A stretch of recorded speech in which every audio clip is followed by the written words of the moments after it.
The fact that Mother Teresa suffered deep interior darkness for close to 50 years is now a commonly known fact. However, it wasn't always so. Shortly after Mother Teresa's death, there were Jesuit priests who managed to preserve certain parts of her writings and interior life.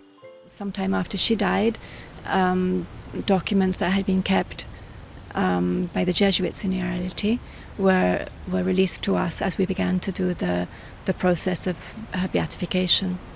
So in that way we began to find out the things that we had never known.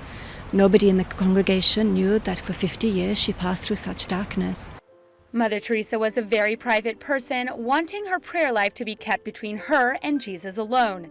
She experienced the ultimate pain, feeling rejected by the Lord, the one to whom she had dedicated her life.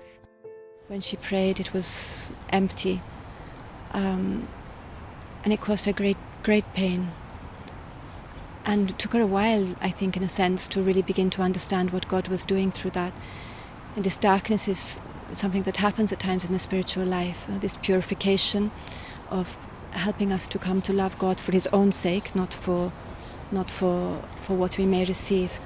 In this way, she was able to personally connect and experience the same plight the homeless experienced each day: abandonment, feeling unloved and unwanted. Her love grew not only for God, but for neighbor, and she gave from her heart, not expecting anything in return.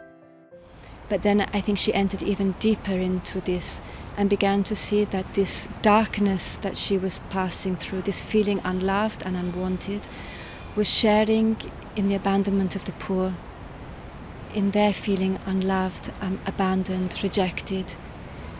And she herself expressed it like that. It was perhaps because of these feelings her faith flourished daily through her interactions with the poor. Mother Teresa truly challenged the sisters to do more than simply satisfy the needs of the flesh: hunger, thirst, and need for shelter. She desired each personal encounter to be a real meeting with the living God.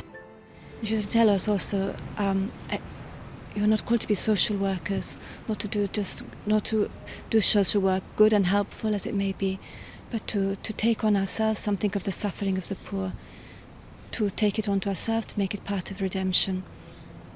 And I think that's what she began to see, that side of her life. She said it herself, I see it as a spiritual side of my life, entering into this suffering of the poor.